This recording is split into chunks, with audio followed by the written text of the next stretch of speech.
So he's got cute little fangs. I like to go like this when I'm sleeping. I like hold him like this on my face when I'm taking a nap. in the Super afternoon. softy soft. Some gaming sounding off here. Yeah, gaming. Hell yeah. Making art from Dave 2. Yeah. Arts of all kinds. That's definitely. And we Thanks got some for chiming in, y'all. we got some bits being cheered already. Minutes into the show. Bits. Thank you. Yeah, gaming's cool. We love our Nintendo Switch to take a break here and there. I've been making Mike watch The Witcher. The Witcher's been pretty cool, and I guess there's a Witcher game that's pretty badass that we don't have, but we should. I do like that in the show. They have some like video game like moments where like he'll get hit by a monster and he'll like fly and they'll kind of slow it. It just kind of looks video gamey. Or they'll do They throw that in for there's like a the little fans. there's a little bit of video game in there. Yeah. Don Lumps confirms. Yeah. Badass game. Yeah, I bet. Awesome. Confirmed. 3's on Switch apparently, so maybe we gotta get that. Oh, good to know. Hell yeah! Thanks for the bits. Thanks for confirming about The Witcher. Pretty cool game to experience. Show to experience, but I'm sure the game, as it sounds like, from multiple sources, is kick ass. A little something that got me through was just seeing my dear friend right here celebrate a bunch of cool news. We played a show, my first show since October 1st. Bad Candy, the band I play guitar in. This guy plays drums in the Locals. That show, Golden Dagger, was pretty off the hook, right? Good show. We had like really really nice gathering, a really respectful music lovers getting down, That was really fun. taking care of each other. Yeah. Super duper fun. It was fun. Shout out to the staff, the Golden Dagger. I know, staff. right? What's up? Yeah. Thank you. Did you And, see any ghosts? Did you feel haunted? No. I didn't either. I feel like it just The was all sound good feeling. The sound was great. Yeah, that new sound system. Yeah. Fantastic. Ben, thanks for coming to the show and rocking with us, like pretty much All night. shut it down Yeah. with us. Yeah. Yeah. Thank you. That was pretty cool to just share that with you all. But can you tell the folks the piece of news in the Locals world that you found out this week? The Locals have been we got selected to play out at South by Southwest. Bam, bam, bam, bam, bam, bam. That's pretty awesome. So we'll be going out there to Austin, Texas. I think we're playing the 18th and the 19th. That's so cool, man. So we'll have another show before then, so you can kind of like get people hype. Yeah, and you can follow the Locals on all the socials for all the updates on that and the website localsrock.com. So, but should be a lot of fun. Pretty exciting. Like I'm trying to just downplay it. Yeah. It's like, you play a lot of shows and you tour and you do things, and some people get to go do certain things and some don't. And South by Southwest has always been like that. Yeah. That festival. Some people have had great experiences. Some people have had not the best, but it's still a very awesome festival. So to have that opportunity is, I'm excited. I'm just, Yeah. out loud, I sound pretty like, but on the inside, it's like, whoa! Yeah. I know what you mean. So just try not to get your hopes up too much. Is that what you mean? I just hope Or just staying humble. I'm staying humble, and I'm hoping I make it there safely with the gear that I have to fly with. Right. Yeah, so word. Well, congratulations, man. I think that's really cool. We'll be hearing a little bit more about that, like the showcase and everything, some details if you are in Austin, Texas, or some people. So you can send them on that way, because South by Southwest is a pretty big festival, and there's a lot going on. So we want to point you in the right direction to check out my man AC. Congratulations. That's Thank so you. cool. And it was Palindrome Week for anybody that's a nerd about like patterns in everyday things. So we had 2/22/22, and like if you read that date backwards, it's the exact same, and it was like that for the whole week. So like the 21st, actually the 20th through the 29th in theory, but there's no 29th of February this year. It's not a leap year. But the 2/22/2022 was extra special and rare. Yeah. And it was a Tuesday. And you could do it upside down On a Tuesday. too. On a Tuesday. On a Taco Tuesday, no less. Yeah. That's cool. Yeah. Oh, yeah. So all those things have been helping get us through what has felt like a very, very intense, insane world. So news breaks, they're good. All sorts of other things that you can kind of fill yourself up with some of that goodness, fight the bad. My Lord of the Morning asked about the haunting.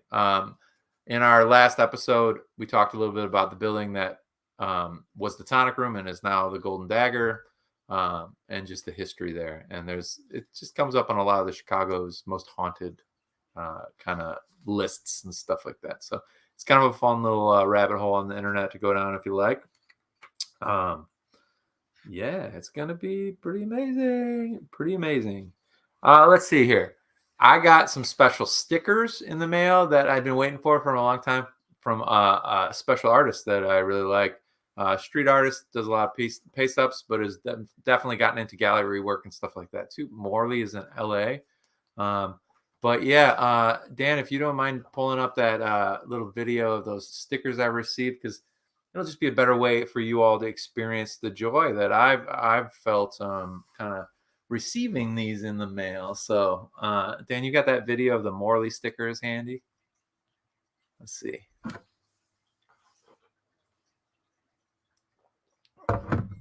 Oh yes. Oh yes. Maybe not. How we doing? How we doing, Dan? Hey, there's an issue with it. I gotta do a screen share, so just give me 2 seconds. No sweat. Here, you want to grab the envelope? Oh, it's not on the table. Oh, it's over there. I'll grab it. Well, anyway, Morley, he writes like a lot of thoughtful phrases and things like that, and then there's usually his self-portrait kind of like embedded in it. So that's pretty cool. While he's working out that screen share, we'll just kind of give you a quick little taste. There it There is. it is. Oh, there it is. There it is. Yeah. Well, we'll just do that then. Back to plan A. So yeah, you can see that I kind of spread them out on a table. Fly away. Take me down to Paradise City where the grass is green and the girls don't judge me for my action figure collection. This isn't something you win. It's okay, we didn't need it anyway. I like the real you more than Instagram you. Pretty cool, huh? Amongst the rubble, I discovered the parts of me that are indestructible. Watch me ignite. If I could do it all again, I would give myself permission to feel young and alive and stupid and innocent and like anything was possible. Anyone foolish enough to still believe in something. Every stumbled step can become a pirouette. Don't mind me, I'm just putting myself back together. I just need to be seen before I disappear. It's okay to paint over a self-portrait that no longer reflects who you are. I know I left the word. I know I left the right words around here somewhere. You make it all come alive. And for once in his life, now was enough. Thank you, Morley. Thank you, Morley. Indeed, I really appreciate like reading those words to myself and like just having them hit me in different ways. Having the kind of just poetic nature of those, like, kind of follow me and like remind me that that I'm gonna get through whatever I'm going through. So thanks for sending that stuff, Morley. And they're really beautiful, like different sizes. Some of them are really big and shiny, and some of them are really like tiny for like smaller things like a phone or something like that. So That's always a good way to support an artist you like, is buy a sticker bundle that they put out or something like that. But it's so crazy. The post office actually sent it in like a We Care envelope. I want to extend my sincere apology as your postmaster for the enclosed document that was inadvertently damaged in handling by your postal service. Pretty nice that they would do that, I guess, instead of just giving me some fucked up shit and be like, Right. take it. It's late. It's messed up. I don't care. Sorry, that's terrible noise. So, and there was one other thing that I came across over the last couple of weeks that I think is important to share. Hopefully that video worked out all right. The Bulls Stampede is their drum line, and they did a really cool thing for Black History Month last year, and they did another incredible thing this year. And I'm really lucky to know Adam Hill, who like helps to compose and direct those things. We just like to take the next 2 minutes to celebrate all those talented people that put that performance together. Let's watch that if we can. Is that one all good? Got to do that screen share? You got that video all good. What do you think? Yeah, it's the Bulls one, right? Yep. Bulls time. Who likes the Bulls? You like the Bulls? Shout out to Alex Caruso, Alex Caruso. Lonzo Ball. It's popping. Yeah, there's been a lot of good.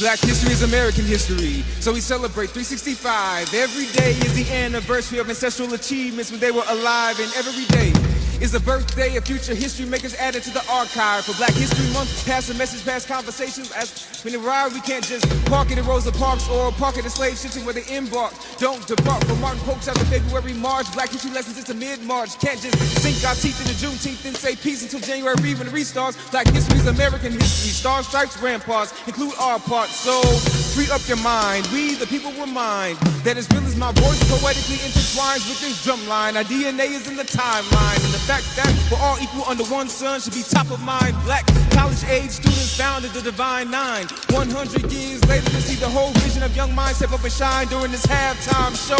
So leaders rise up, young and the older. From ages of Bulls kids to the Bulls Stampede, we're free to live bolder. Past the weight of the inequality boulder. Dream big, then dream bigger. Repeat that process over and over, shoulder to shoulder. We stand on the shoulder of giants, defiant to hate and alliance with love and reliant on joy. And out of the beholder and behold her, black joy is more than resistance to being treated wrong. It's a birthright to mentally loving yourself. It's staying headstrong. PT, all we march on, we march on. And if you're someone who looks like me, I'm here to tell you that you belong. Your black history all along. You're who we've been waiting on.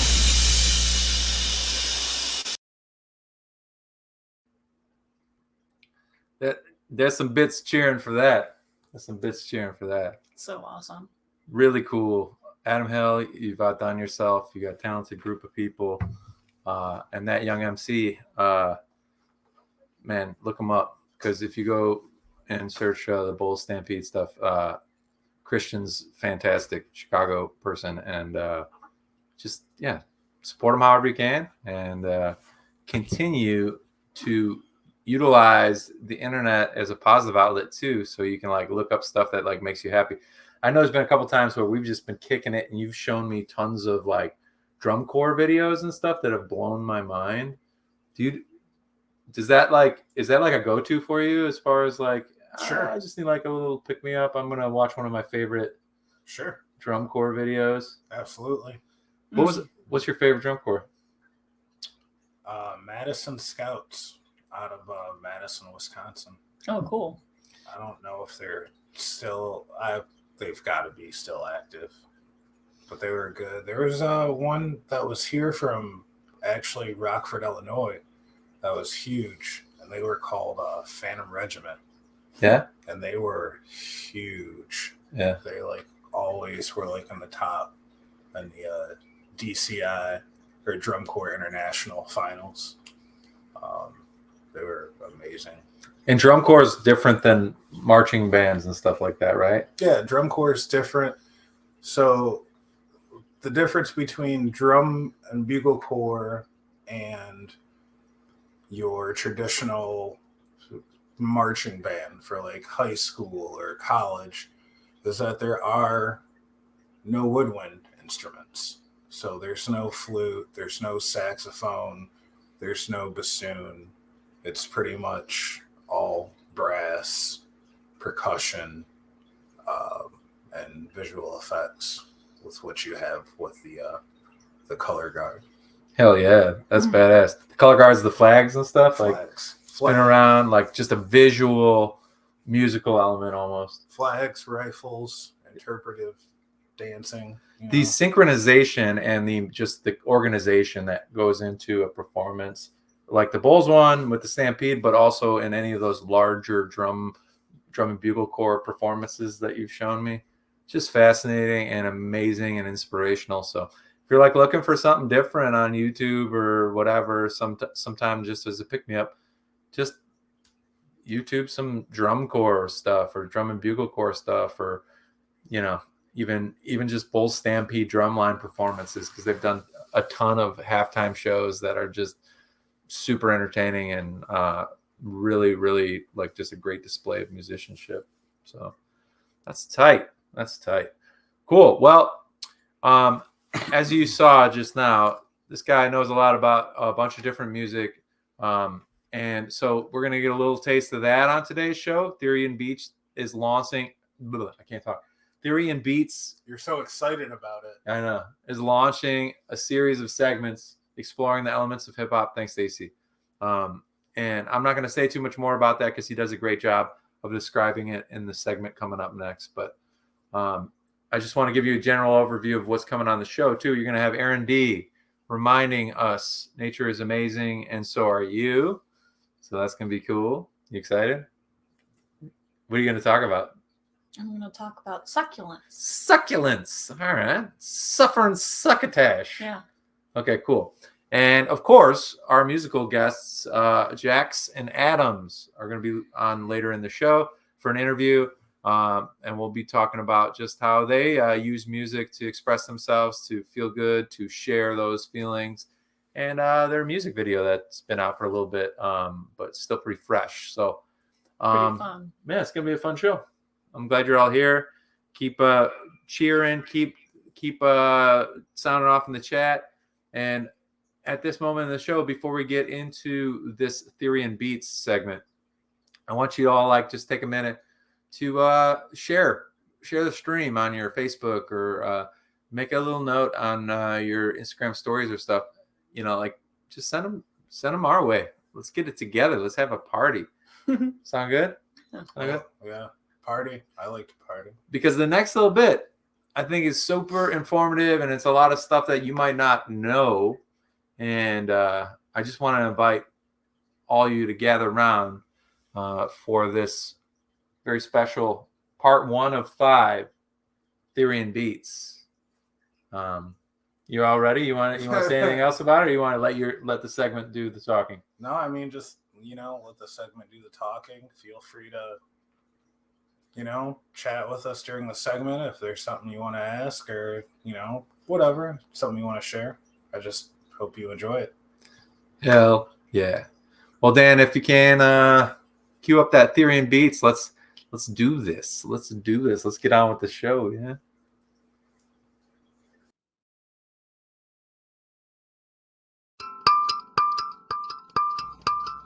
Theory and Beats.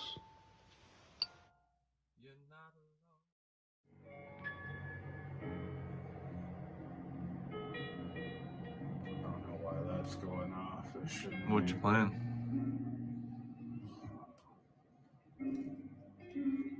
This This is actually Digital Underground. Shock G.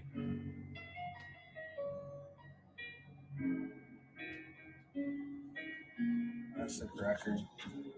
I just got that the other day. I got some other records. Machiavelli. In Excess, I got this the other day. In Excess. I got another Tupac record the other day. Can't find it. Oh yeah. Here it is. It's his first record. Apocalypse Now. Yes, the straight out of Digital Underground, right? That kind of connects right there, right? Is he on Sex Packets? It's not on Sex Packets. He was actually a roadie for them after this record came out on that touring cycle. He was their roadie, and he kept trying to get on the mic because he was also a backup dancer. And eventually, Shot G gave him a shot, and he recorded his first song with Digital Underground. It's part of the, I want to say it's the Nothing But Trouble soundtrack. Had Dan Aykroyd in that movie, I forget who else, but the name of the song was called Same Song. It was the first song Tupac was ever on. And then he released his first record. Damn.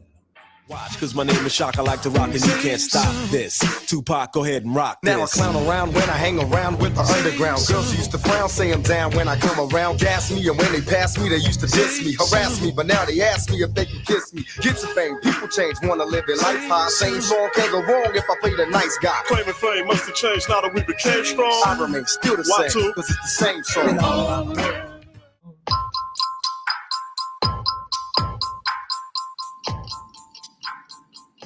I'm AC, and for this segment of Theory and Beats, thought it'd be kind of fun to do something a little different. And for that thing of being different, we're going to do the segment about the elements of hip hop. It used to be 4 elements of hip hop, which was MCing, DJing, breakdancing, and graffiti. And now there are 5 elements of hip hop. So I've been told, or I've learned, and that 5th element is beatboxing. Those 5 elements are very instrumental and very important in hip hop music, as far as the culture as well. All of those things play into hip hop as a way of life and just living. It's part of it. So for those 5 elements, we're going to break it down. We're going to do a different element for the next 5 shows. For this one, we're going to start off with DJing. Oh boy.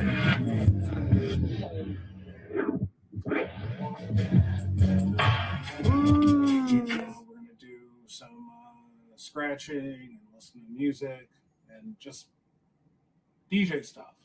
I'm going to tell you a little bit about it, just a little bit. I've been DJing for probably on and off, I'd say maybe 10, 15 years on and off maybe. Got my first set of turntables when I was 21.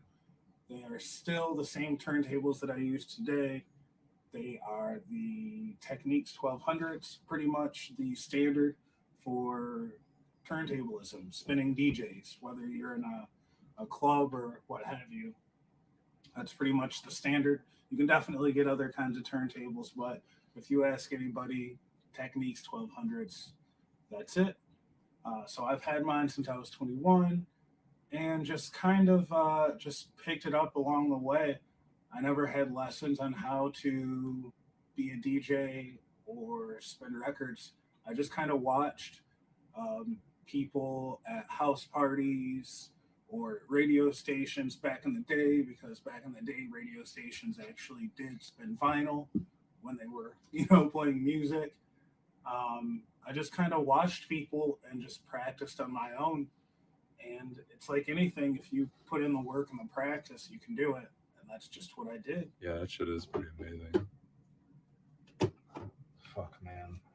I loved when I grew up because I grew up in the best time for fucking hip hop music. I totally fucking believe that 100%. And, over the years, just collecting records here and there, and just it just becomes part of you, just a way of life, just something that, you enjoy doing. And especially if, you're a music person that really appreciates music, you can tell the slight difference. You really can, between a vinyl pressing and something that you hear in a Bluetooth speaker, or speakers in your car, or the radio, or a CD. You can really tell the difference with vinyl.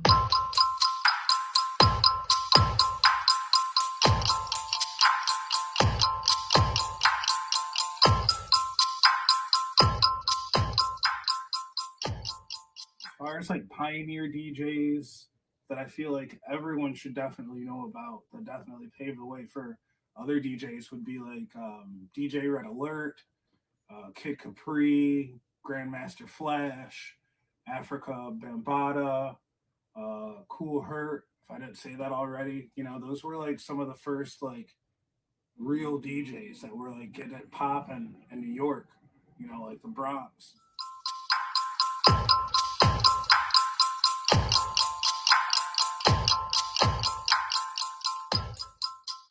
Spinning at, house parties, block parties, club venues, things like that.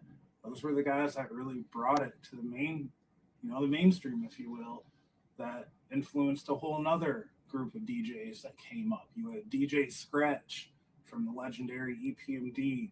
You had Terminator X, who was the legendary from Public Enemy. There's so many DJs that came up. Funkmaster Flex, who was huge. You had underground DJs like DJ Babu that came up from Dilated Peoples. You had Cut Chemist that came up from Jurassic 5.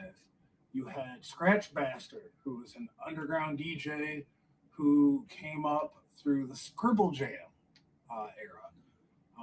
And I'm going to tell you what Scribble Jam is right now.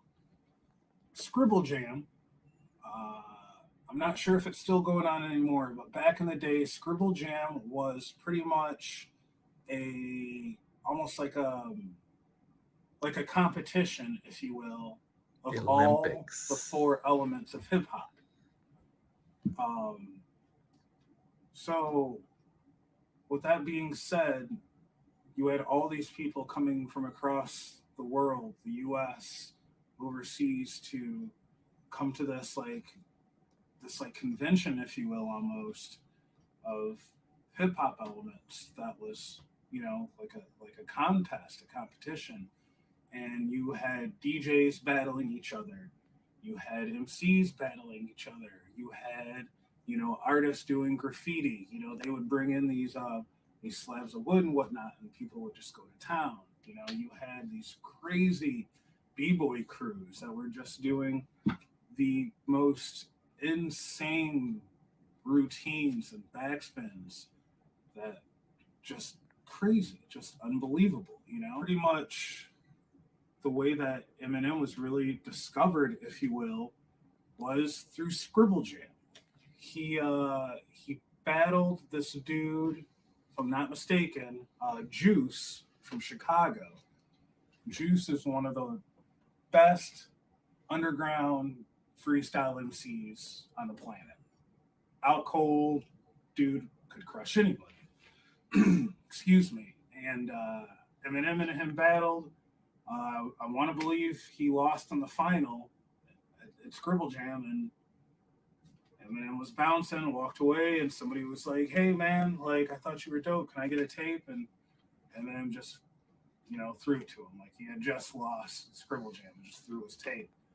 And Next thing you know, he's in an office with Dre and Jimmy Iovine, Interscope Records. So just to, I don't know, maybe put that in perspective or share that little story with you. But it's crazy how like those little things, those little moments can turn into huge things, you know.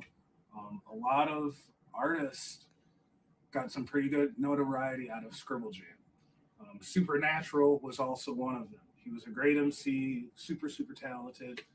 I know he went on to do Rock the Bells, Music Hip Hop Festival. Great artist. You should definitely check him out. But with that being said, Scribble Jam, huge. They had DJ battles, and it was just amazing. You can check out those battles. If you just search Scribble Jam on YouTube, you will see all sorts of crazy DJ stuff. You'll love it. It's amazing. I've always wondered like who the first DJ was, because there's so many DJs out there that I love and respect. You know, like DJ Premier from Gangstar. There's Jazzy Jeff. You know, like I said, like Kid Capri. You know, DJ Kool Herc. Like all those DJs, you know, like I wonder who they say is like the first DJ.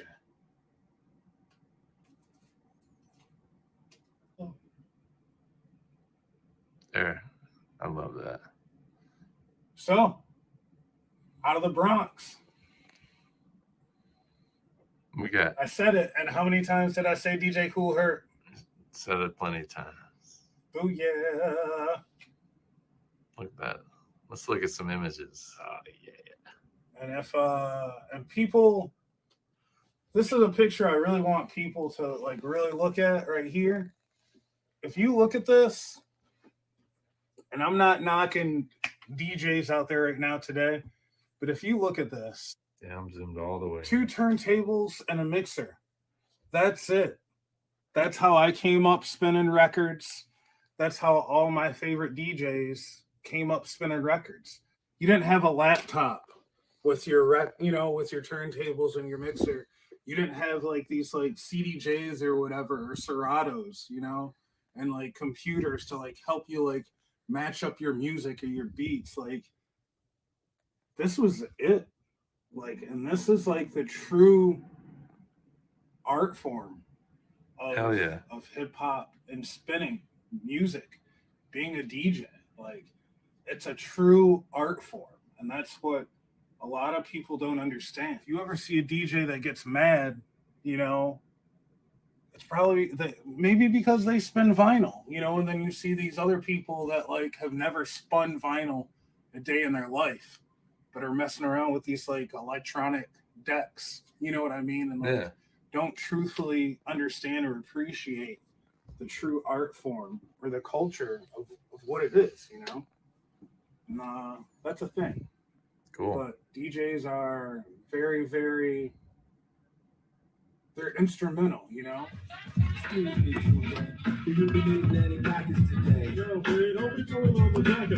Cool. Just trying to get your attention so you can take a look at this invention. Now, please, I got some more on my jacket. Ladies and gentlemen, I would like to thank you for coming out tonight, joining us on this amazing journey called the Quarantine Chronicles, Volume 1. Thank you so much. You could have been anywhere in the world tonight, and you probably...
How do you do that stuff? I don't know. Lots of practice, lots of working it out. What's this thing in the middle here? So this Seems is like a big important part. This is my mixer. This pretty much controls the volume. This controls your crossfading, all your volume, your tone, your headphone jack. To the left can go to this turntable. To this one can go to your right turntable. This is a very instrumental part. And What are the knobs? I'm do? having it. You know, volume, gain, your high, your lows. Oh, some of the EQ You know, stuff. your EQ stuff. If I need to switch So you lines, can that's sweep what that's it and be for. like, Yep. Sure. cool. And what are these sliders? Are like the pitch? That's my pitch control, so I can make things go slower. I can make things go faster. So if I were to do this, let me throw on a record. If I were to put on this beat right here, it's kind of fast. Then if I adjust the pitch,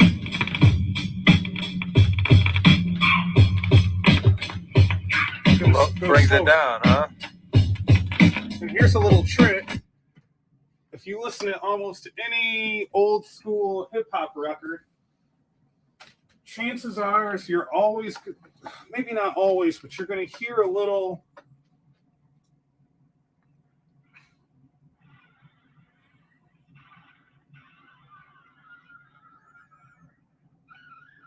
There's this little sound that's in like a lot of hip hop songs, and I kind of figured out a way to like kind of duplicate it and recreate it. So just from hearing this, if I play around with it, and hip hop heads will know this if you've heard like old school tracks.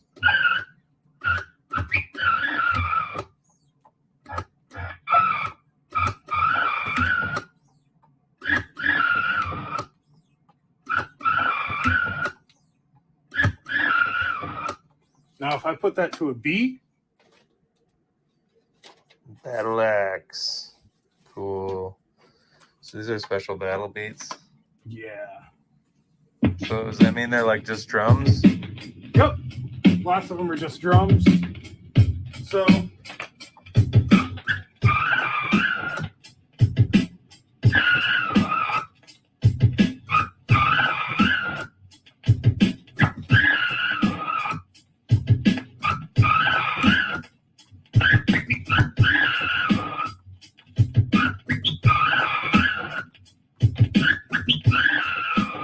That's awesome.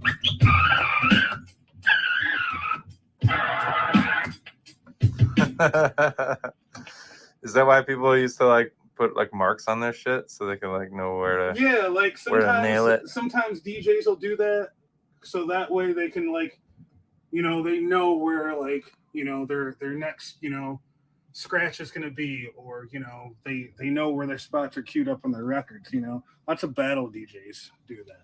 That's So cool. it's definitely a thing. But Nice. Oh, that's a classic sound right there. And how do you do that? Is scratching on the bass drum there? Wow. It's like the bass and the snare basically getting like rocked back and forth. Is that what you call it? Rocking it? Rocking the... Would you say rocking it? oh yeah. That's cool.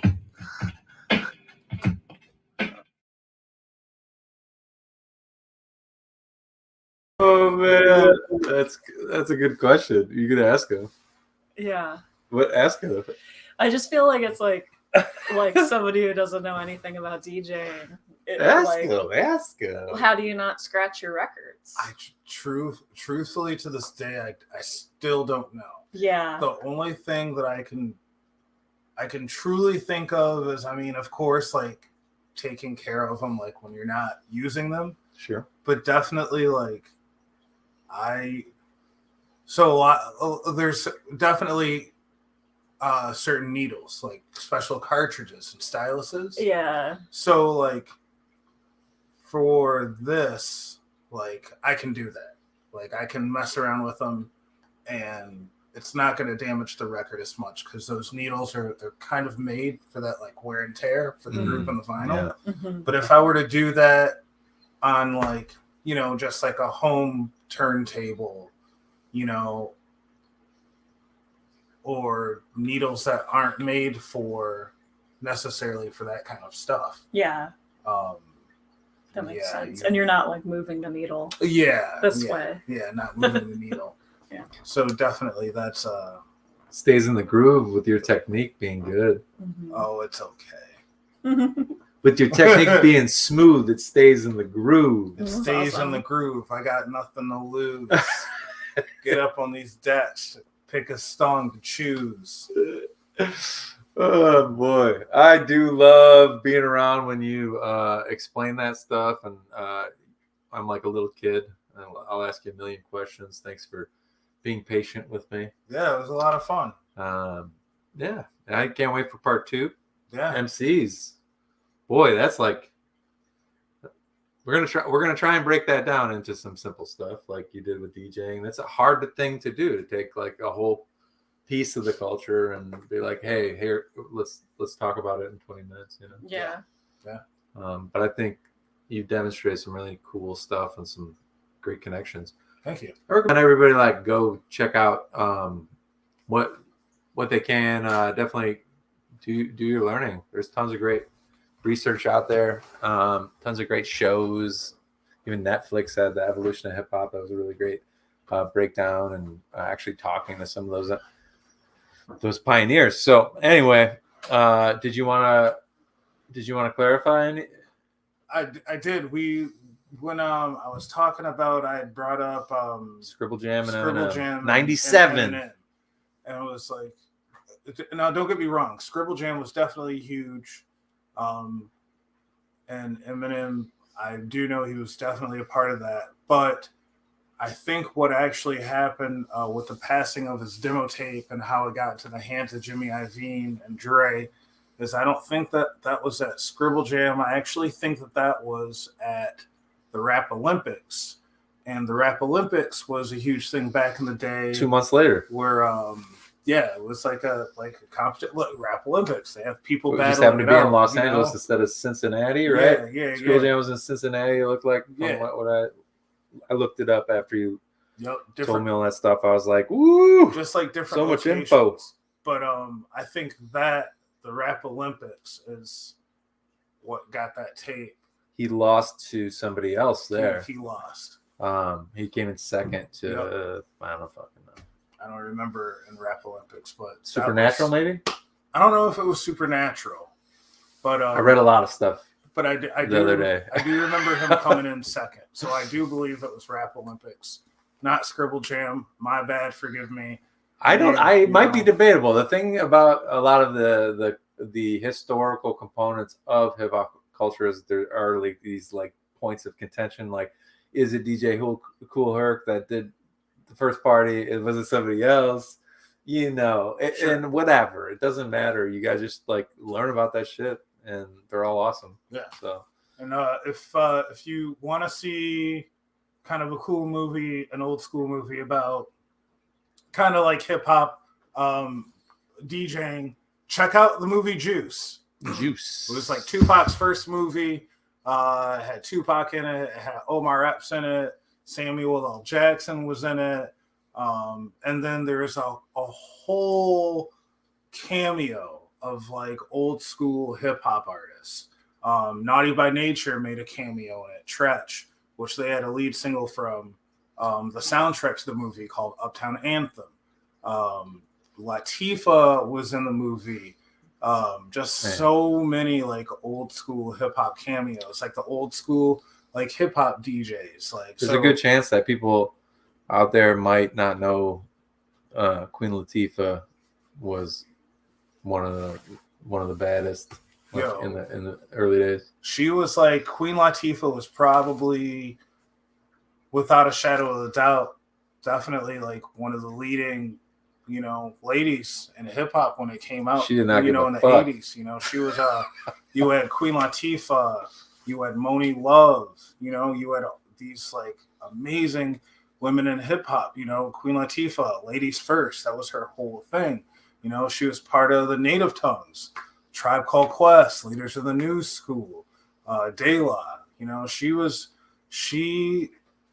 is huge for hip hop, huge for women. She is huge. Like, don't sleep on Queen Latifah. She's been around for decades. She is like hip hop royalty. And she stepped outside of the world of hip hop, you know, and has done so many other things. I'm gonna stop rambling, or else we'll never get to the other side. Well, that's a great preview, though. Like, you're gonna get some of that. Get a lot more of that actually in part 2 of Theory and Beats, exploring elements of hip hop that they see. I'm really excited to do the rest of those with you. Right now, we're going to Erin. Are you ready? Erin. It's like Ozzy. Sharon. Erin. Anyway, she's gonna tell you about nature and how it's amazing, and remind you that you are also amazing. That's not the name of the segment, but you know. So Dan, take us upstairs. Hi. Bye. All right, so I'm in the jam jungle upstairs, and this is kind of where we have a bunch of our plants. Babe, can you turn that down so I don't hear myself echoing? Yeah, sure. Thanks. So, yeah, so let's see. All right, so I have a few little things here. So I have some notes, and we're going to talk about the difference between succulents and cacti. So the biggest thing is that succulents, so succulents are like an umbrella that cacti are under. So so succulents are a little umbrella, and there are things like that you have heard of, like aloes and little echeveria and different things, and like sedums are usually outside because they're so hardy. But there's like 60 plus families that are in the succulent under the succulent umbrella. So cactus are under that. The biggest thing is that cactus have little modified buds, which are called areoles, and those are what the spines or the hairs like will grow through. So for instance, this guy is like a pine cone cactus. Tephro cactuses are what they're called.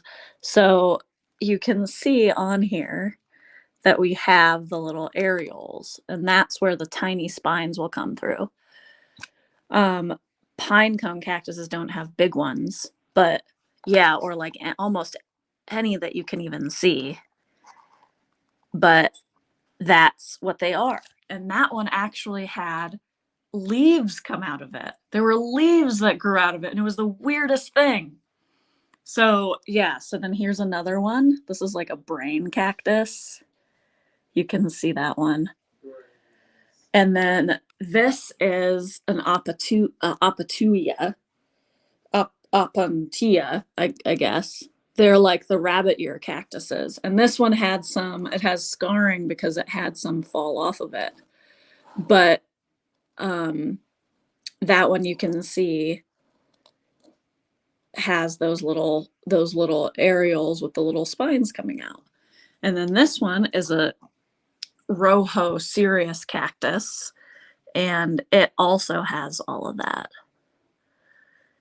But then if you would see this, and would you think that was maybe a cactus? But that's a euphorbia hybrid, and that actually is a succulent.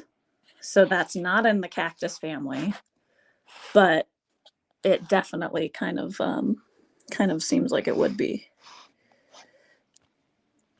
And then this is an African milk cactus. People call this a cactus. You can't see it too well. So, this is actually not a cactus, which was news to me, but this will have leaves that come out in between the spines as well. And that's not a cactus, it's just a succulent. So yeah, you have to think of cactus, like the big succulent umbrella, and cactus and a bunch of other ones are under there.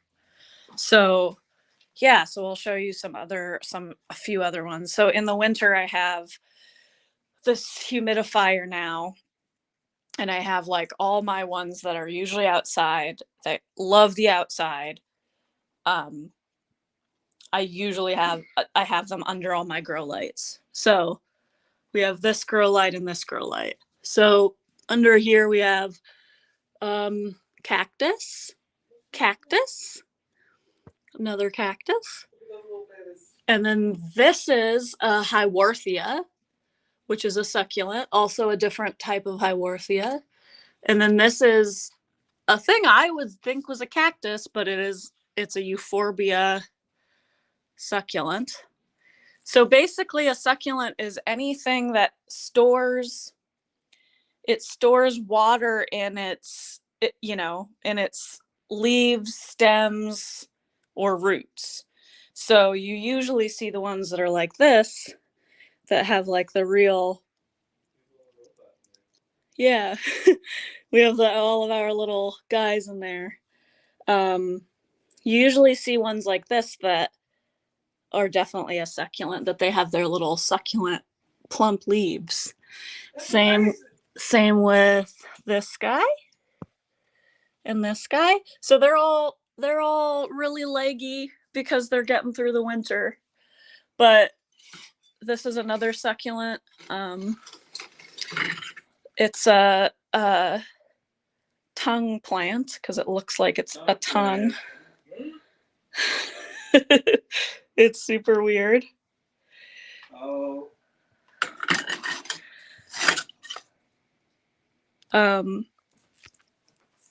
Yes. So yeah. So like succulents will be, they'll have this little Hyworthia. You can it looks like little window panes. They're amazing. That is what you would think was a succulent. But this guy and this guy and all of these kind of ones they're all succulents. So I think that's probably my favorite. I don't know if it's a genus of plants. I love them so much. They're so crazy. But yeah, that's the difference between cactus and succulents, is the aerials with the modified buds where the little spines come out. And everything is a succulent, basically. Anything that's gonna survive dry and arid conditions and will store up the water in their little leaves. So yeah. Is this a cactus or not? We could play is this cactus or succulent? It's surprising when you start looking into it what is or isn't a cactus or succulent. But yeah, so that's that lesson. Pretty amazing. This is like so wild. Oh yeah. Oh yeah. Look at those little niblets. I know. Nublets? Little nublets. I don't know if you can hear Mike downstairs saying that. Hey, what are you hanging there? Oh, up there? Yeah. Those were herbs drying. Cool. Yeah, those are herbs drying up there. Mostly like peppermint and oregano. Yeah. Amazing. Hey, you should practice pitching back to us or something. Be like, now back to you, boys. Yeah. So that's about it on my little lesson. Hope you enjoyed. Let me know if you have any questions. And we'll pitch on back down to the living room treehouse area.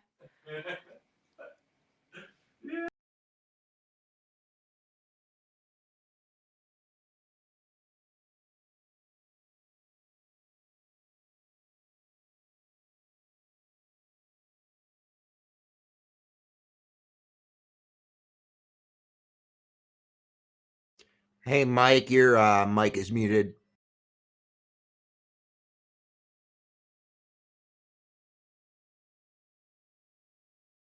No, don't sit down. Your mic is muted.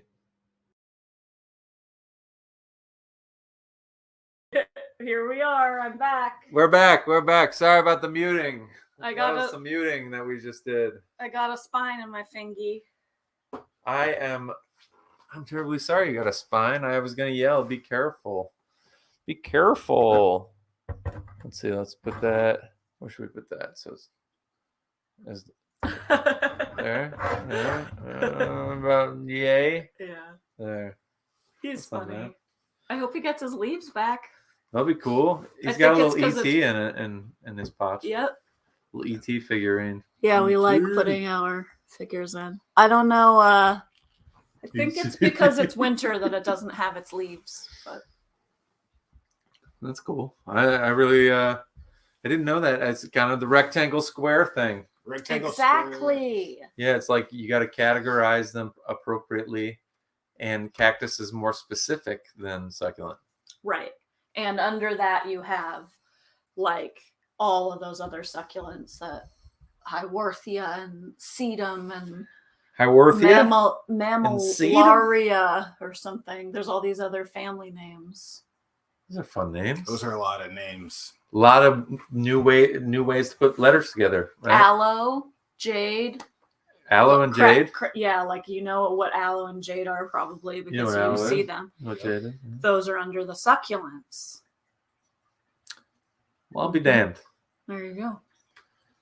And those happen to be your favorite kind of plant? I really like cacti. More specifically. More specifically, yeah. They're Do you so like the old cute. man cacti with Yeah. the wispy? Yeah. Those aren't really like poke spines, right? Oh no, they'll get you. The ones with the wispies? Oh yeah, Really? yeah. Because they have the hair in there. Yeah. They have the hair in there, and then they have spines also coming out. Oh boy, it's a Of fight. the It's like a areolae. fake out. Yeah, I have to ask. it's Is the that same word. same as the nipple? Same as a nipple. Areola. Areoli. Yep. Areoles. They don't have the A at the end, but it's like the same spelling. Okay. Yes. I had to ask. Sorry. Yep. I knew you were thinking that. I had to I ask. knew you weren't the only one thinking that. I was not the only one. Yep. Were I you actually thinking checked on how to say it because I was worried. that? Okay. But yeah, Ariel. The Little Mermaid. Yeah. So Oh, sweet. Well, I think we are just once again reminded that nature is amazing, and so are you. So are you. So are you. So, thanks for that. I like your naturey shirt too. my mods. It's a very good nature shirt. I'd Thanks. say. Not a cactus. Not a cactus. Oh, okay. I thought it was a cactus too, and then I looked it up. It's like a Not a I would- cactus. if you asked me, and I'd be like, I'm not an expert, but I think that's a cactus tree. Right. And somebody would be like, a cactus tree, you dummy. Yeah. But like it has the so I don't know why it isn't though, because it has the areola. Areoles. Ah! God. It has them there. But like Careful, you already got one spine. Those you are- thingy. yeah, Careful, those are some- careful there. yeah, I Careful. don't know like what makes it not. Back it up. Back up. Come on, you're being reckless. You're playing a dangerous game right now. You can see all its little arms there. It's pretty cool. Yeah, that's pretty cool. All right. Excellent. Yeah. Nature. Nature. And the way that we have to try to figure out as humans how to genreify all these things. Genreify. Classify. Right? Classify, yes. Taxonomy, right? Isn't It is. in the biological It is. mission. I always forget. So there's like We found something. Let's What are the- classify it. from the Taxonomy. previous elementary school teacher. What is it? It's the things that help you remember. Mnemonic devices. Yeah, so I always remember Kelly had the maid do cleaning Monday for like kilometers, meters, centimeters, or hectometers, centimeters, right? Who did? Kelly had Oh. the maid do cleaning Monday. The maid. Kelly. Kelly had the maid. Do we know Kelly? No, shut up. So I remember that one, right? I've But I don't- never heard that one, but To yeah. remember like that Could be millimeters are smaller than centimeters and centimeters are smaller than, right? Yeah. So I remember that one, but I never forget I never remember the taxonomy one. Yeah, that one's more advanced, I'm sure. There's Yeah. one. Kingdom, one that, phylum, all that yeah, goodness. yeah, it's like a good Genus, species. Come Oh, on, baby, let's maybe you eat do it. remember it. I just naming them at random. So How do you spell mnemonic device it's one of those silent P words. It starts with a P, but for doesn't go taxonomy? at the beginning. Like Johnny Mnemonic. Yeah, Oh, it's actually, you're right. It's a M-N, isn't it? I don't know. MN. It is M-N, not a P. Okay, so it's I was thinking of King pneumonia. Philip. King Philip came over from Great Spain. Okay. That's not that bad. That's not bad. So it's kingdom, phylum, class, order, family, genus, species. King Philip came And we've over done from it. Great Spain. And we've done it. Done it. Mission is a chomp list. Yeah. Done did. list. So Done did. just to be super clear, so succulent is the family and cacti is like the genus, maybe Yeah, and then there's specific species within the under the within cacti. the cacti, like because they all got like different Yeah. specific names and stuff in Latin and whatnot. Yes. That's great. King Philip came over from Great Spain. Well, that's Okay. cool. That's cool. Okay. And the point of that segment, need we remind you, is that if you're into some stuff, there's a great knowledge base out there, and you can just kind of really throw yourself into it as a way of like healthy escapism. If you're feeling like you're having a rough time, and you're passionate about even just one thing, like you want to read about birds or mushrooms all day long and learn about everything there is to know about them, it does occupy your mind, does take you out of kind of that haze or that red that you're seeing, or like whatever mood you happen to find yourself in that Yeah. you're trying to like kind of bam, knock And it out. for me, there's a big part of it is taking care of these things Taking care of them.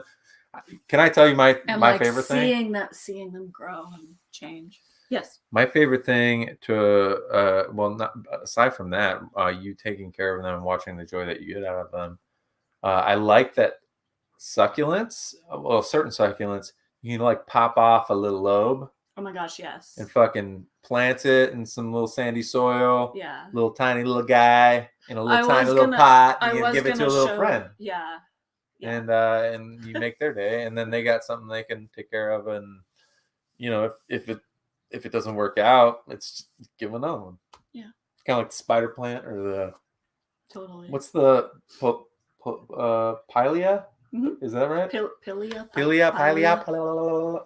They're So the spider plant. It's got like a circle leaf on it. Yeah. Those are called the money plant, maybe Uh-huh. too. uh-huh. Boy, I like plants. But let's keep on moving. We got some really We have awesome some guests to Yeah. come on. So I am really excited to It looks like you're talking into the. yeah, it's our microphone cactus. Oh, Check, I'm gonna check, move it. Check testing. Yeah.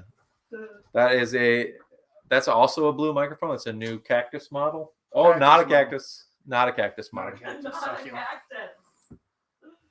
Yeah, so we are super excited because we have Jax and Adams, a duo that is now on a power trio journey. I think you're going to really enjoy their music if you haven't been exposed to it already. We're going to discuss their new single. We're going to talk about their music video.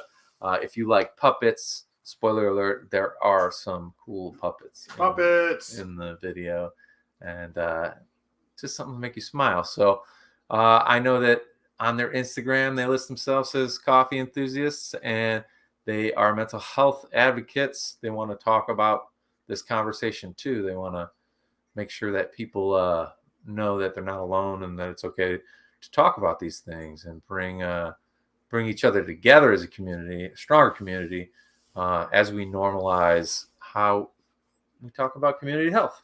There's a bunch of cool things that can be done, and you can do it through any self-expression mode. These dudes happen to be doing it through some pretty kicking, catchy music. Indie rock, they'd call themselves, but I think there's a lot more layers to it and more complexity than genres can help us. We're like post-genre. We're like a post-genre age, wouldn't you say? I think that's a good way to put it. Post-genre. Yeah, everything's kind of melded together and influenced each other enough where we're kind of like a weird post-genre thing. But It's hard to genreify things. There's that word again. it's true. Their newest single is called In My Head. There's a great music video out on YouTube that we'll be talking about, hopefully viewing. And yeah, I think they're waiting backstage. Let's bring them on. We got Davin and Dan. What's up? Hello. What's up? Davin, Dan, how are you? Good. Doing great. How are you guys? We are having the best damn Sunday yet. And we are lucky that Erin Wagner, friend of the network, connected us. And we get to have you on the show today. So yeah. Thanks for having us. Yeah, he's been with us for a long time. So shout out to Erin for getting us connected. Yep. Day one. Yeah. Cool. Erin rules. So I want to hear a little bit about how you guys got connected first, and give people kind of like the rundown on Jackson Adams in your own words, so the people on Twitch can kind of know how you guys got formed and do what you do so passionately. For sure. Well, you want to take this one? I can take this one. Okay, go for it. Erin Wagner actually is the reason why we came together. So Davin and I were musicians separately. Davin had a band at the time called AM/PM with another drummer. And he was playing an open mic at the old Borders bookstore in Randhurst. That's no longer there. I went out with Erin Wagner just to see some music. I wasn't planning on playing anything. But then Erin wanted to do a Chili Pepper song at the last minute. And I was like, I didn't bring a guitar. I got nothing to do. So I ended up asking Davin if I could borrow his guitar to play the song with Erin. So he was gracious enough to let me borrow it. It was my new guitar, by the way. Yeah. So it was I was very, nervous to part with it. But You're like, okay, you seem like a good dude. Not my baby. So I was talking to Davin after the open mic. I got his demo CD. They had some good songs. I was like, cool. I didn't really expect to see him again. I was just like, oh, good local music, cool night, whatever. And then about a week later, Erin came back to me and was like, hey, I got this band who's looking for a bass player. And I had just started playing bass at the time. And so he's like, come out to the Harper open mic and check it out, see if you can make something happen. So I go over there. And as soon as I walk in the door, I saw Davin sitting there in the crowd. I was like, something clicked in my head. I knew oh, this is happening. This is what I'm here for. And sure enough, the rest is history. I started jamming on the bass with them. Went through a handful of bands and projects, started doing drums, and we've just been working together ever since for the last 11 years. Damn. Wow, cool. that's cool. That's awesome. That's amazing. We're going on 9+ years, 10 years, something like that. Me and AC's friendship, and it's always just gives me a great feeling to know that there's a lot of times people will meet and be able to have each other's back for those vulnerable moments where you're making stuff, and you do it together with somebody, and it works, and you kind of cherish it, and then you find yourself almost a decade later being this just was kind of meant to happen. You guys just kept running into each other, right? It was kind of serendipitous. Mm-hmm. It sounds like it was almost meant to be. But yeah, and I agree with you completely. I feel it's just, it's good to have a good set of friends around you that you've had for years and years. And, when time gets tough, you have somebody that you can lean on. So, but it's been a fun journey for sure. Hell yeah. Cool. That's awesome. You were nailing some landmarks that transported me back too, because I grew up I went to Buffalo Grove High School, and before that, I went to like Thomas Middle School. So I was in that northwest suburbs of Chicago. So I definitely remember going to Randhurst Mall all the time, hitting that Borders. Just walking around. I love books. I love the smell of an actual book rather than an ebook. You can't smell as well, Yeah. But I just loved Borders and Randhurst. I was like a little mall rat with my friends. There wasn't really much else to do in the suburbs of Chicago when Right. you're a teenager or whatever. But and then you guys met up at a different Harper open mic. Harper, for people that don't know, is community college out there that like just really kind of a really cool campus and like a pretty thriving community as well. And that's cool. I didn't know that. I never even thought to like go check out a Harper open mic. Yeah. When I came back to the Chicagoland area after I went to college, I went down to IU in Bloomington. I just basically was, trying to figure it out and was kind of bummed out to be back in Chicago, but immediately kind of figured how to flip that over because it's a great city and the suburbs, the city, all of it has a lot to offer. It's little mini cities throughout. So Absolutely. that's cool. So you play bass first and not drums? Is that right? Yeah, I played guitar first. So I had my own bands going for a little while, and then I started playing bass guitar just to kind of fill out more of my own sound and get a better grasp on like the band setting in general.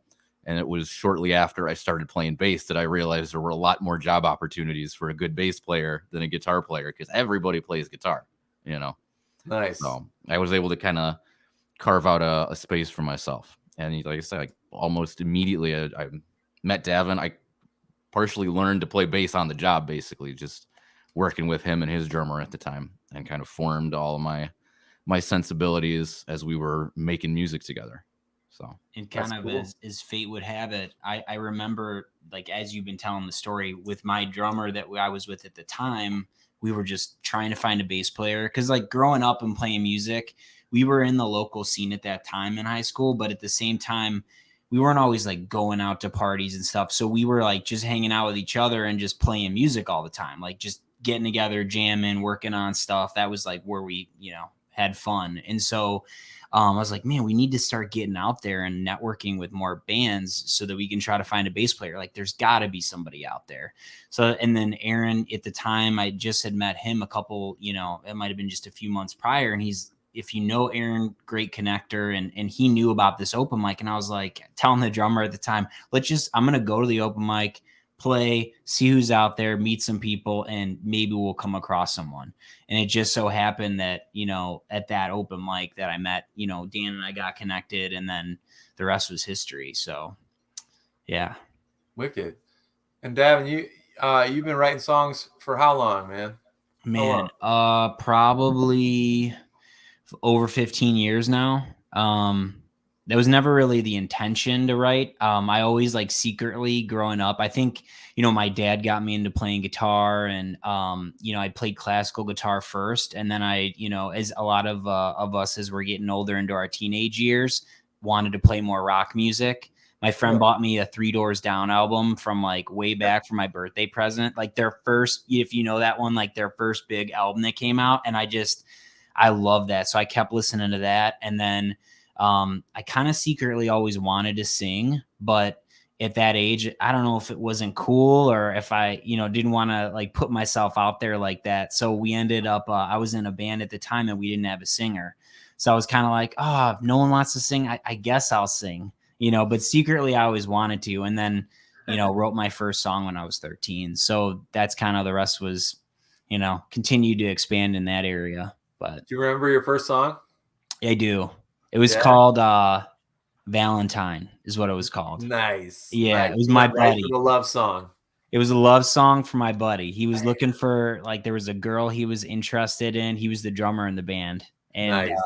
I was like, all right, man, like, because I think it was homecoming, some type of dance, like school dance or something. Because that was all that mattered back then. A 13-year-old writing a Valentine love song for his homie to support his friend Yeah.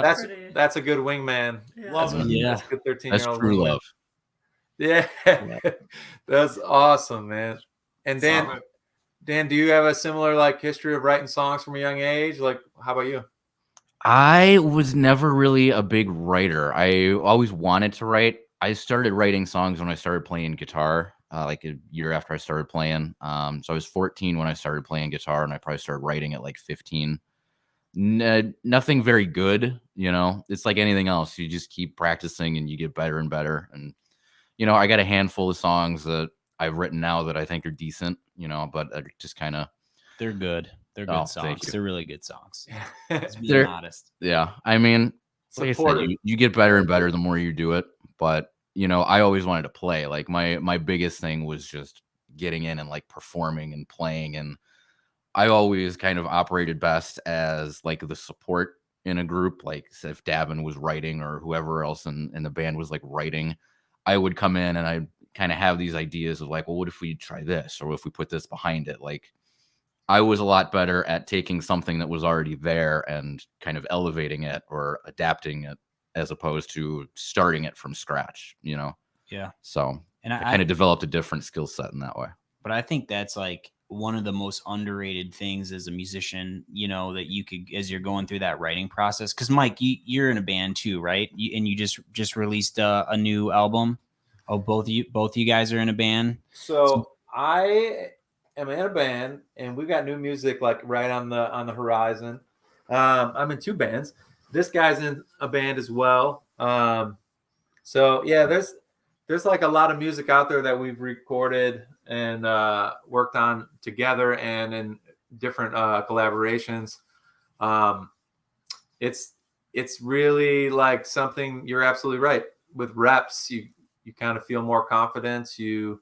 But I like what Dan was saying about being a chameleon and like kind of flexible and like switching instruments, you know, playing guitar, playing bass, playing drums, serving the song. In some ways, I think you can relate to that a lot. You're like similar as a chameleon. You play the drums, you play the bass. What did you play? What did you do first performing in a band, AC? Was it MCing? Was it DJ? What was the first thing you did in a band? I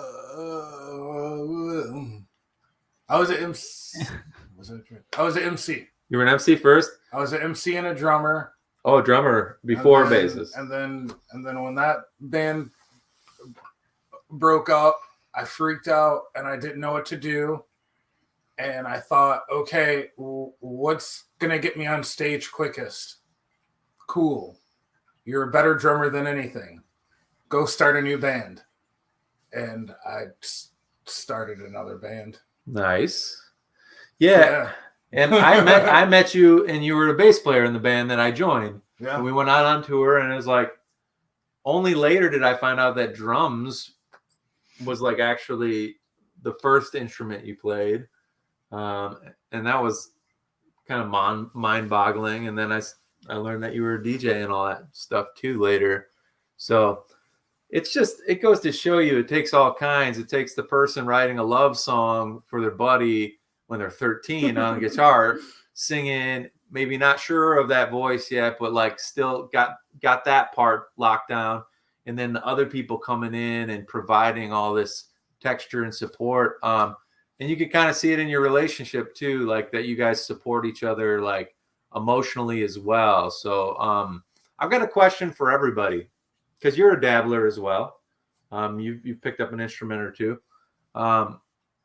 And we can all appreciate music as a way to kind of feel better. When do you think it was like there was a point where it was consciously you were like, oh, playing music is like really important because it helps me deal with my feelings? Or do you think at first it was like an unconscious thing? So it's like a 2-part question. Do you feel like there was like a deliberate point where you remember being like, oh, music is important for me to deal with my feelings, and I got to do it? Or, you know, was it more like something that you did for a while without realizing it, and it became more important later to you? Like you kind of had like a clarity moment. Just kind of curious because I'm sure it's different for everybody. AC, do you want to go first? And then we'll go to these fellas. I think it didn't something similar. Yeah, I don't think that really hit me until I was well into my God, I'm old. My late 20s. Yeah, late 20s. That makes sense. Because okay, like, and drums was second. I started playing piano first when I was 6, and I feel like when you're in it, you just keep going, and you don't really think about time. Yeah, like if you're like learning music or you're performing. So it was. I feel like it was just always there, and I just always took it for granted. And I feel like right when I'm feeling that. it was probably like around 2000. I don't remember. 2012. There was a little break between my punk band and when Mason's Case started playing at shows and touring again. Like when you joined on, where I had nothing going on. And then you joined on, we played, we had like a short stint, and then that run ended, and then I had nothing going on. And I feel like in those two like periods, those two gaps, that's when I was really like, I need something. if I'm not playing music on a stage and a Flying J parking lot, Flying J, like in a weird, like if I'm not doing that, then like, yeah, I don't have that. I don't have that release. I don't have that focus. So definitely, like, I definitely feel that. Yeah. So yeah, like, I think that's a good point that you like take it for granted if you were like in it early. What about you? It's funny that AC, you said you took piano lessons at 6. I have a lot of the same story. I started on piano when I was a little kid, like 6 or 7 years old. And I did that for a handful of years. I don't remember why I stopped. I don't think I wanted to stop. I think there was maybe like a scheduling thing or something. And I just never went back to it. But I started on piano. I actually had I did like a summer of drum lessons, just like practice pad stuff in 3rd grade. And then 4th grade through high school, I was a trumpet player in the school band. So I was always musical. I always had it there. But it was not necessarily like I kind of took it for granted. It wasn't necessarily like a release or like, oh, I need to do this to like deal with what's going on inside until later on. Like when I started playing guitar and I started getting into rock music, Linkin Park actually was like my first favorite band when they hit the scene. My buddy burned me the Hybrid Theory record. And the first time I heard that, it like completely changed my view of everything. So that kind of really started me down the path of like, I need to do this to like release what's in me, like contextualize the things that I can't put into words or what I can't say or get out any other way. So that was kind of the turning point for me.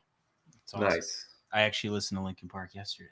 Yeah. I haven't listened in a long time, but it was refreshing. For me, it was definitely, I think, because I played when I was like 8, 9, like at that age, and I think it was just to be cool, to be honest. I just liked it. Yeah, I was skateboarding back at that time. Like I really got into skateboarding heavy when I was like 10, 11, and I was listening to a lot of like skateboarding bands, rock, some punk. You can call it punk, I guess, but I was like into that style. And however, like I don't remember the exact age, but maybe when I was like 14, 15, I started like reading a lot. So my mom kind of influences part of my my background, but like she was always really into like you can call them like self-help books, but like books that kind of make you like think differently. And I got into reading those books, and like there were a few times where like my brain was kind of exploding, like, oh my gosh, like I feel like I'm like kind of starting to understand, look at things from a different perspective. And after reading those books, it kind of like went into my writing. And so not every song, but a lot of the songs, they kind of have a common theme a lot of times about whether it's just reflecting on like life and just as life changes, or it could just be more of like an advice type giving song that's about trying to, when you're in a difficult time, how to deal with it and handle it. Or, some of like, we've got a song that's brewing right now that should be coming out here in the next month or so, that kind of actually seeps into like meditation and that piece of it. So for me, I don't know. I've always kind of felt like, everyone writes songs at different times when things are going on. Maybe you're going through, I feel like for some reason, the human nature is when things are bad, sometimes you tend to pick up an instrument and want to put something down because you're feeling emotionally charged at that time. And for me, it was kind of those periods of time that made me want to like pick up and write something. Because I was like, man, I like want to get something out that's going to be like uplifting and positive, and or maybe not positive, but just at least expressing like, what's going on. So later in life, but very heavily focused now. Yeah. And now that we're there, it's like you have to like maintain it. We've talked before, like if we don't play a gig for a while, or if we're kind of like getting away from writing or recording or just jamming, like just having fun playing music and doing what we do, we have to kind of keep refreshing that, or it gets to like, you start just like feeling off, Yeah. So when we get sucked into like, oh, we got this thing coming up, we're focusing on that, all these other things happening within the band that are not like just sitting down and jamming or playing something for fun, so you have to kind of, now that it's there, now that we've reached that point of like, we do this like to feel something. Yeah. You kind of have to keep feeding that beast. You know what I mean? It doesn't go away. Yeah, definitely. I feel like you relate to that. I can definitely relate to that. Yeah. And as somebody that maybe doesn't like, as a performer, maybe that's not as like your truth, but how did you realize music for you was going to be something that was more than just an activity, or more than just so I like a thing, or like a material thing to have? I started playing right around that time that like my mom would always talk about playing piano. Like she really liked playing piano. But like I started playing in middle school. I started playing the flute, which I wouldn't have chosen, but like my mom really wanted me to play that. And so I played the flute, and then I've like dabbled in a lot of instruments, and I've never gotten really good at any of them. Like I get to this point where I either have like learned some of the basics and I get bored, or I get like intimidated, like one or the other. And so then I like put it down. And that's kind of like been my like story with music, which is unfortunate because I do feel like if I had stuck with it through high school and like after that it would be like a very big part of my life. But so for me, it's like, I'm always like, oh, I wish I was in a band. I wish I would have gotten better at this, because I could imagine that being like a really good release for me. For sure. But what I'm more getting at is, for you, music has taken on a special meaning of your own individual experience and your own individual coping. So do you remember or recognize a point where like you were listening to music and it being like, oh shit, this isn't just like a thing that I'm doing, but this is something that I'm gonna consciously do. If I'm having a bad day, I'm gonna put on my favorite song. Yeah, well, I feel like now I forget to do that sometimes. Well, hell yeah. And we then all I'm freeze like, I should just put on heavy some moments. Stevie Wonder and I'll feel better. But Stevie can can uplift the spirits for sure. But I feel like when I was younger, so my parents are huge music fans. They have really good taste in music. They introduced me to all the classic stuff. So I always her dad was a roadie. Yeah. Oh, no way. That's awesome. Yeah. Nice. And like I feel like it was always there. Like I don't remember a time that like listening to music what, a lot of my core memories have like music in the background.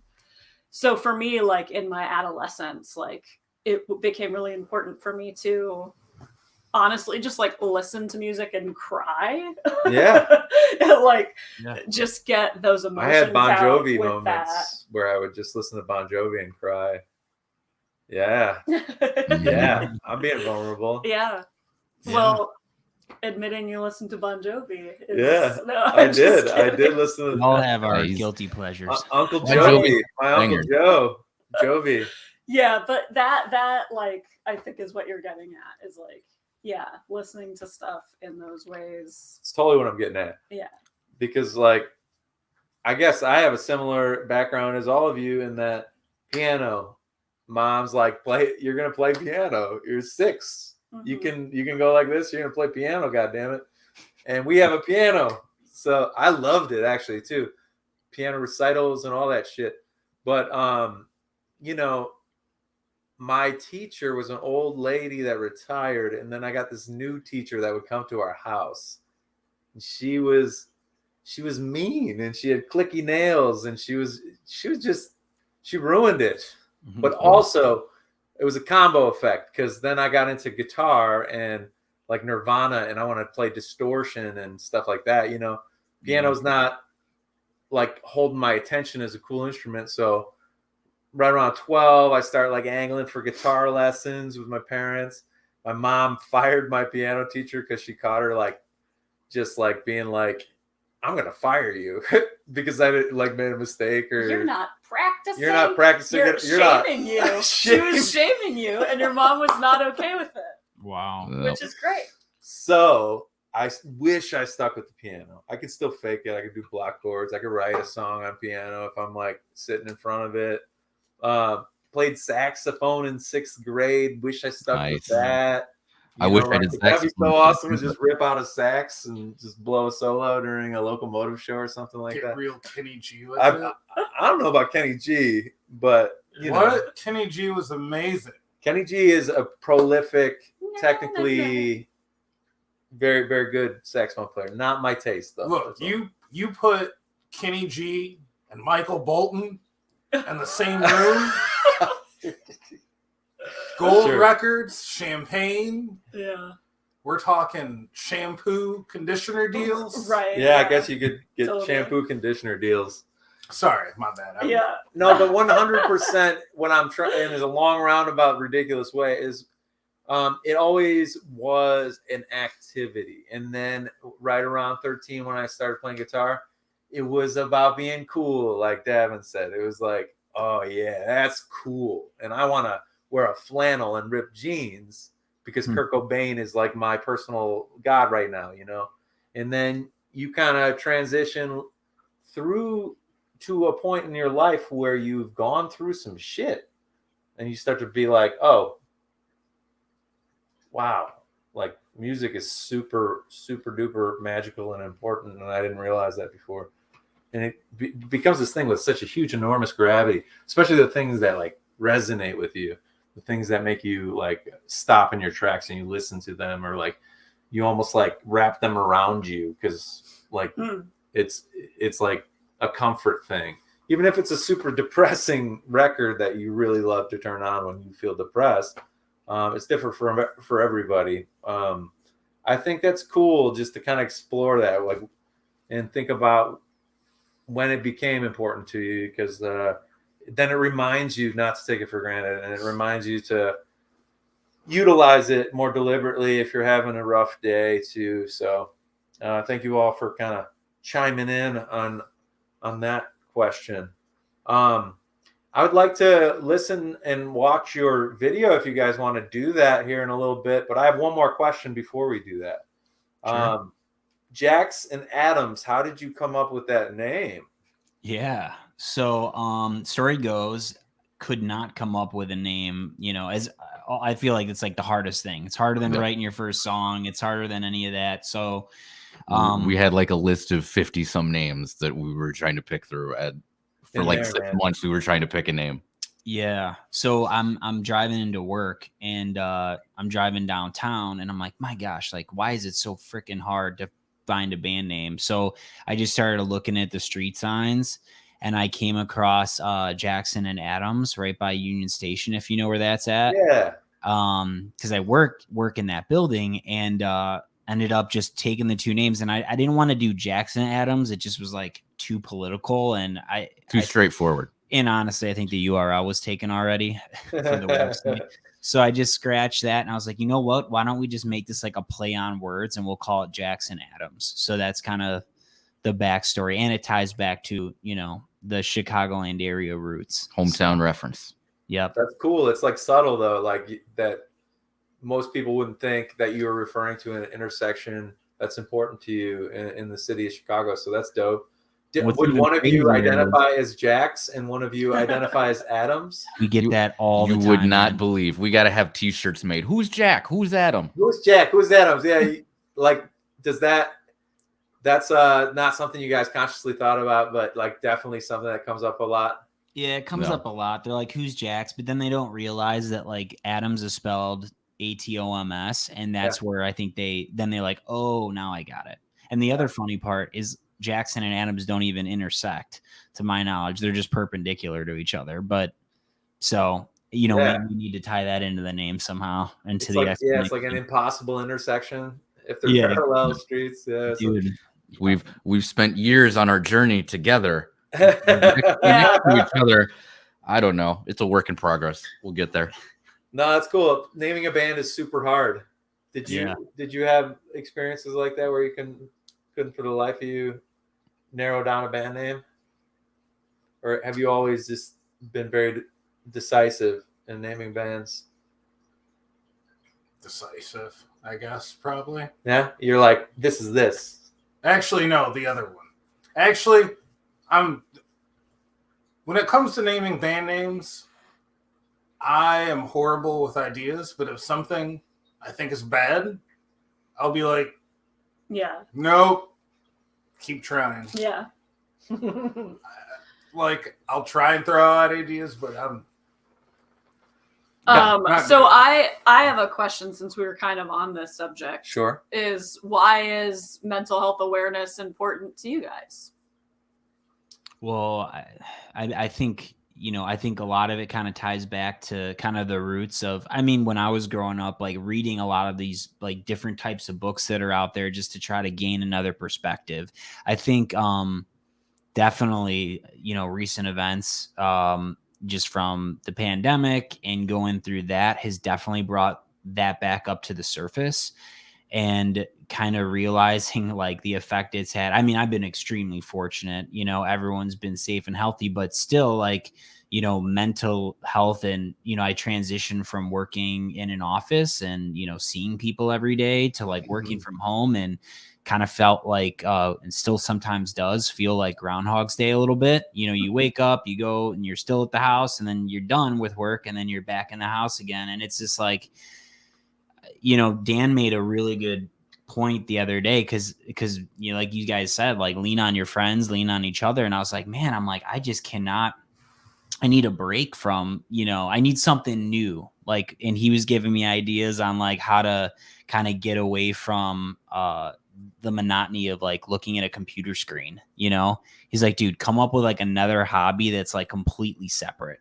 So if you guys have any suggestions, let me know. I'm thinking maybe Legos. I mean, I have no idea. Legos rule. Legos rule, man. Something. I was a big Lego kid. You can't go wrong with Legos. They got crazy shit now too. Like she's got this set that's like flowers. You can build like this like very specific specialized flower, like, and it's got like a little plaque, like it was in a museum or something like that. Well, that's awesome. That's pretty cool. And she got one for her dad that was birds. Yeah, different birds. It was different birds, man. And so yeah, Lego's like out of control now. They're going like all out. Yeah. I'd say another great hobby that anybody can do is making collages, just goofing around with like old magazines and stuff like that, and some scissors, cutting stuff out. You wouldn't believe it. It takes your attention and like kind of feels good after a while and therapeutic if anybody's looking for something for sure to get out of their head. But we're going to be talking about in my head Oh, the single. I like where you did. Transition game on point. I like that. All right, cool. Yeah. Hey, Dan, our showrunner, thanks, Dan, again, once again for being here to help us. Do you think we can pull up that YouTube link that I sent you for In My Head so we can kind of watch this video? You guys cool with that? Sharing the video with everybody on the broadcast? Absolutely. Please It's do. a cool tune, catchy, and the video itself, I think demands attention. So, Dan, if you could pull that up while he's pulling that up and getting that ready to screen share for our audience out there on Twitch. Do you guys want to talk about this song at all before we play it? Sure. So yeah, song just came out a month ago. Actually, I think tomorrow will be the 1 month anniversary. So happy anniversary. Thank you. Wrote the song. Actually, I just turned 31, but like right after I turned 30, I kind of had this revelation, and it was a couple days after. And I don't know, I just sometimes you pick up a guitar and you're just like feeling it. And this song is really reflecting on, I think all of us at one point or another, like we growing up have kind of this like ideal scenario of like what you want to be when you grow up and when you're going to do it. And like, I'm going to get married by this age. I'm going to have kids by this age. I'm going to be, have 3 houses by this age, whatever, shoot for, millionaire one day. I'm going to have 500 Lego sets by this age. Exactly. Yeah. So it's kind of around that idea, and it kind of talks about like accepting that in a way. Not that it's like a bad thing that you're not where you need to be, but like sometimes like was that kind of the plan, in total, and you're also not this is kind of a sideline thing, but like just showing like gratitude for like where you're at and the things you should be thankful for, and keep on keeping on. So and to play off of that, the how the song came together. This one came together really quickly and easily. I mean, you guys probably know sometimes you have to like kind of work out a lot of kinks, and it takes a long time to get something going. But this song was pretty much from inception to completion without very many changes. And Davin's the primary lyric writer, and he'll bring lyrics in, and then sometimes I'll be like, oh, what if we change that? I got this idea. Maybe we can like rework this thing and all. He brought in the first draft of lyrics on this one, and I said, it's perfect. Don't change a thing. You nailed it right out of the gate. That's awesome. It's smooth. It just set the tone for the whole thing. So just like fell out of your head, like complete. That's awesome. So yeah, let's watch the video and we'll talk a little bit more about it. Directed by Philip Good. Thank you, Dan, for pulling that up. Let's do it. Let's rock.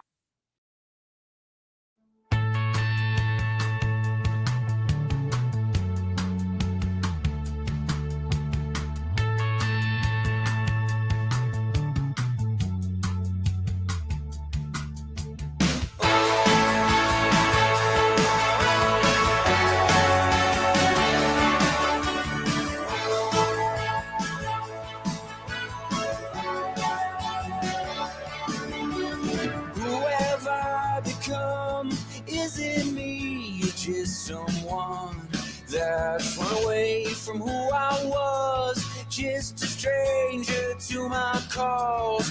I'm not on a search for answers, but the questions still remain in my mind, in my soul. What's the end goal? In my head and in my heart, where it ends and where it starts, everything will fall in place, changing forms and changing states.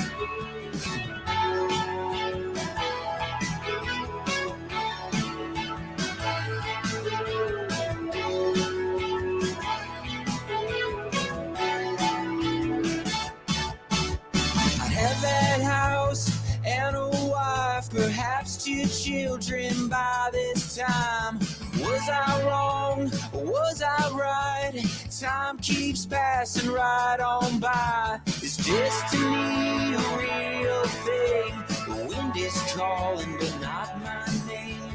Was I late? When's the time? Or have I already arrived? In my head and in my heart, where it ends and where it starts, everything will fall in forms and changing states.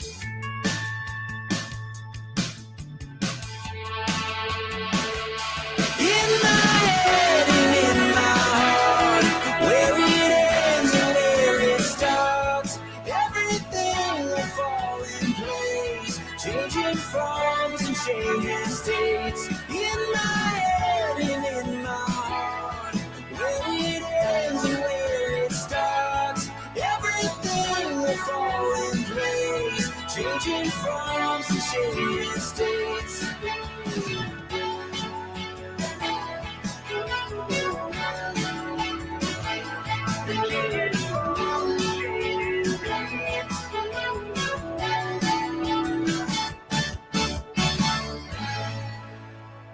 Ah, yeah, yeah. Yeah. So tell me about these puppets. The puppets? Yeah. The puppets are fun. Yeah, I don't remember who came up with the idea for the puppets. I know we had some we were throwing around ideas about having like kind of a surreal vibe to it. The story kind of being, the lead actress is kind of in a world, like in her head or in like a different world where she's kind of slowly starting to realize that the things around her aren't quite what they should be over the course of the video. Yep.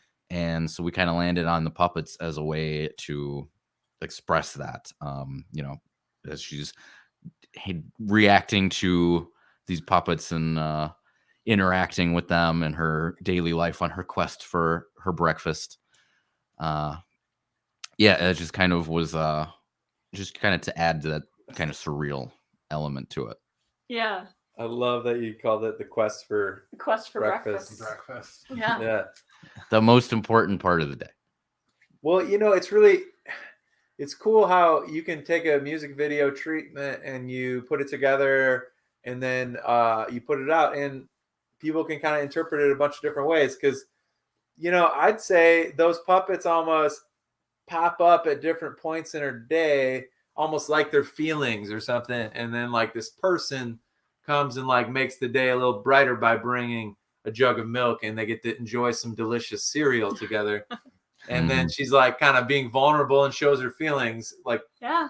the That's puppets. a good way to So like think of it. Yeah. I mean, like that's kind of cool that you can like hit a home run even without thinking about it. Like when you just are like kind of going for a visual aesthetic that can then be interpreted. So I love that, Absolutely. Mike. Can we steal that? yeah. Next interview, you guys like, yeah, out the gates. You're like, so the puppets, their feelings, Emotions. yeah. No, this is awesome. Well, I love that too about the videos and music and the whole creative process is like, we know what certain things mean to us, but what things mean to other people. It's kind of like, I love when we show somebody a work and I show 10 people and I ask them, oh, what does this mean? And I get like 10 different answers because it means something specific for every person.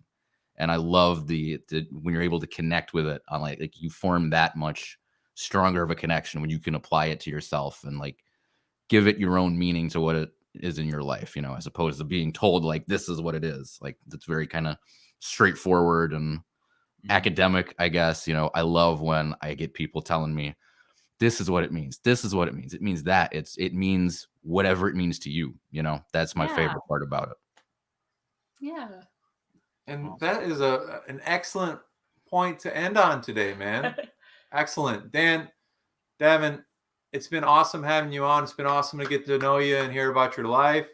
The new single In My Head is on Spotify, but you can also support them directly by going to their Instagram and kind of figuring out what's the best way to support them. As always, it means a lot to share people's music. If you like what you heard, share it around in your networks, tell your friends, and tell your friends to then also support Jackson Adams. Do you have any shows coming up you wanted to plug?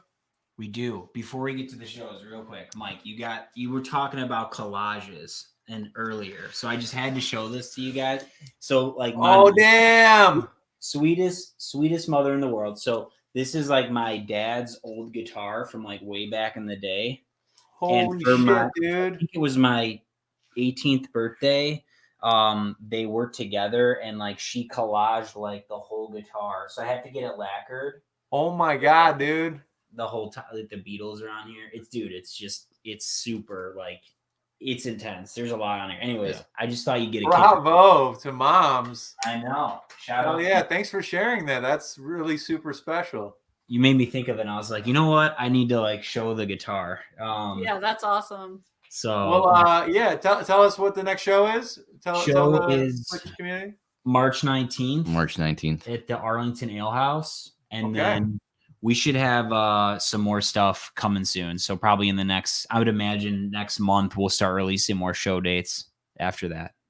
Check them out on their website. Follow them. Give them a follow. Share them on your networks. And join the Adams family. Drive that view count up on that YouTube video.